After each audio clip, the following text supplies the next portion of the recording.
Hello, welcome to the Sound of Science, the place where we deconstruct unscientific bogus and silly scams. Let's go get them.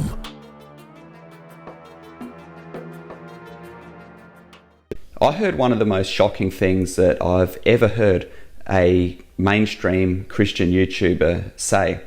And in this video, I'm going to play you some clips and I'm going to talk about that.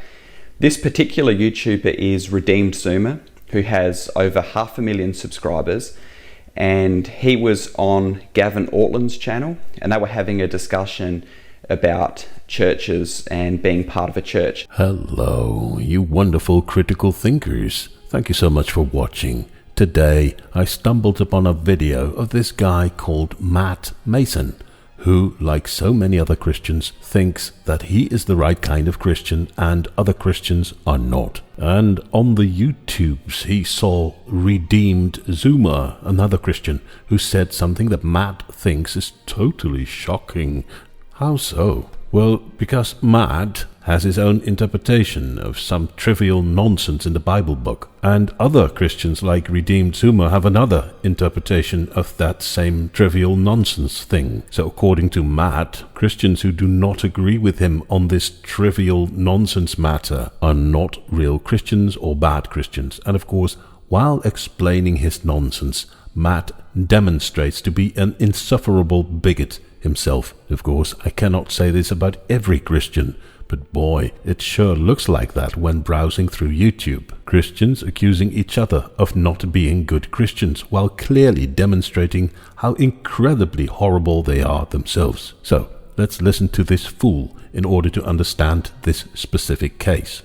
I just want to ask you, what would be a reason in your mind to leave a particular church? I think the first thing that comes to mind for me and the most obvious thing would be if a church is preaching outright heresy. For example, if a church is denying the resurrection of Jesus Christ, then the particular leaders of that church, the ministers that are affirming that, are actually not even Christians by definition. They've actually rejected the gospel. So Matt is making a big thing out of the resurrection. The Bible storybook tells about the Jesus character who, in the story, resurrects from the dead after 3 days. Of course, this is a totally trivial matter. The whole idea of a human being resurrecting from the dead after 3 days is contrary to everything we know about the human body. It has never been demonstrated to happen once, and there is no good reason to believe it is possible in the first place. But the Bible book contains a story in which it happens. Therefore, most Christians believe it is actually true, no matter what we know about reality. Yet, to Matt, it's a matter of grave importance. Now, he was pressed on this, asking, under what conditions might it be permissible or preferable, or he himself would even consider moving away from a mainline church. And I'm going to play the answer that he gave, which is really quite shocking. Christians who value truth and facts and who, at least withhold their belief in this resurrection thing until someone shows evidence that it is possible in the first place. Matt thinks those kind of Christians are not Christians, and Matt goes one step further. He even thinks it is one of the most shocking things he ever heard that Redeemed Zoomer would not leave a church if his pastor would suggest that the resurrection is not a physical fact but merely a symbolic story, which, based upon everything science teaches us about the human body, is the most sensible position to take. No man ever resurrected from the dead after 3 days. It's just a symbolic story, of course. But even suggesting something totally obvious like that is one of the most shocking things that Matt has ever heard. Oh dear, what a cucumber for brains we have found today.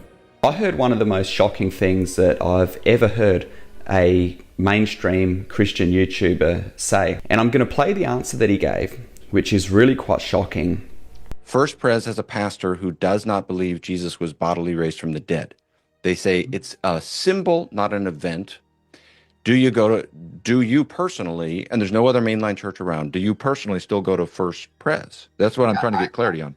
I would, and I did for several years in high school, and I had a pastor who did deny the bodily resurrection of Christ. Now, is that a personal decision, or would you say that, suppose there's someone else who's strong in their faith, would you also give that counsel to others? Yes. This shows that someone who is highly intelligent, that is well versed in the scriptures, that is well versed in church history, can just be so completely wrong. One of the most shocking things that I've ever heard, which is really quite shocking. Oh, this is so shocking. There once was this pastor who started to do this stuff they call thinking. Yes, sometimes people think, and this particular pastor perhaps thought, you know what? If people are dead, they will remain dead. And perhaps if there is a story that describes someone who does stand up after being dead for 3 days, that story perhaps is just not true and just symbolic. Ah, sweet mother of Gandalf. Well, after pretending to be Mr. I am the right kind of Christian, has recovered from realizing that some other people sometimes think. Of course, everything collapses, because then it only takes a few seconds for Matt to demonstrate what an insufferable bigot he is himself, without even realizing it. Listen to this. What would be a reason in your mind to leave a particular church?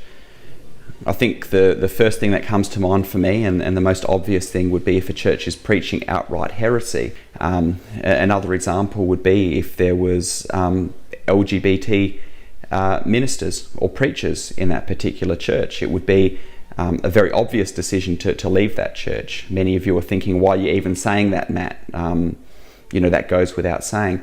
You see, this is so typical for internet Christians, telling each other that they are not good Christians while demonstrating to be the scum of the earth themselves. It is sad that them spewing their hateful nonsense can create a string of victims. Otherwise, it would have just been hilarious to see these fundamental Christians make fools out of themselves. Anyway, apart from Matt being a bigot, with this whole anti-gay mentality, he of course is shooting himself in the foot. You see, if people need to walk away from gay pastors, priests and preachers, Christianity will end today. They can shut down the entire Vatican. If you value the survival of your own religion, you better embrace homosexuality, because Christianity will collapse without its gay pastors, priests and preachers. How about this, Matt? What is the most important distinction between gay people and non-gay people?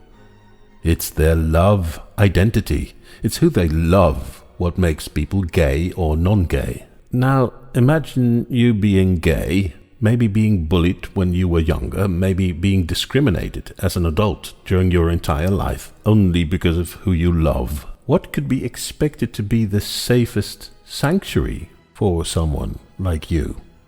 That's right, Matt. A God who preaches love.